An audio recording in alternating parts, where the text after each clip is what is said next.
خواتي اغيال اخواني اغيال السلام عليكم، قناه ميستر معكم مولاي. اليوم ان شاء الله غادي نتكلموا على المباراه ديال المنتخب المغربي كاس العرب، المنتخب المغربي ضد سوريا في ربع النهائي. غادي ينتهي 1-0 لصالح المغرب. هنا نحبسوا هنا 1-0، ولكن ضيعوا المغرب واحد المجموعه ديال الاهداف اللي يمكن يخرجوا واحد 3 ولا 4 عاديه بلا الوليدات كانوا مزيانين، لعبوا الكره ديالهم مزيانه. لاعب خرجنا بورقه حمراء، ما فهمتش انا هذاك الوليد علاش مشى كاع يضرب ذاك اللاعب والكره بعيده في واحد المسافه بعيده ونمشي له بهذيك الطريقه ونعفط عليه ولا ما عندنا كاع ما دير بهذيك المسائل. لان ولدي دخل معول عليك عطاك سميتو فاش تلعب، دخلتي بجوج دقائق الحياه وتخرج بورقه حمراء، ما عندها حتى معنى. بمعنى داخل ما ماشي انت داخل ما الولاد بحال قلنا لاطاك كانت طابله، يعني الولاد كانوا مزيانين.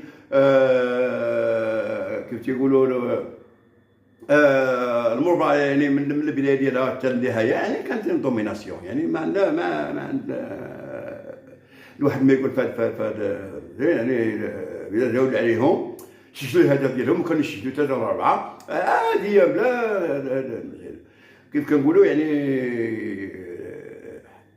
ولو ان في الاول دخلوا السوريين بواحد الطريقه يعني مين وكذا وهذا، هذه مساله عاديه، لان واحد لاعب مع المغرب لابد كيدخل بديك سميتو كيلها وحاضي معاك وكذا وكذا، ولكن مع مرور الوقت يعني الوليدات شدوا اللقاء ديالهم في يديهم ولا كيلعبوها صافي، كتلعبوا الكره عاديه يعني سلموا حتى ما نديروا شيء. ولكن كاين شي وليدات كيقلبوا يقلبوا. بالنسبه للوليدات اللي دخلوا في الاحتياط كانوا مزيانين، لان ملي دخلوا تقلبات ولا الهجمات كثيره ولا سميتو. الحارس ديال سوريا حارس مزيان، واحد العادات ديال الكره ما عندنا ما نقولوا عليه حارس مزيان. اعتقد الفريق ديالو في عدد ديال المناسبات. كيف يقول يعني انا المباراه يعني في حد ذاتها كانت بالنسبه لي كانت مغربيه، المباراه كانت مغربيه لا مناقشه في هذه القضيه. وهذا الشيء اللي بالي هذا النهار معكم، والسلام عليكم ورحمه الله تعالى وبركاته.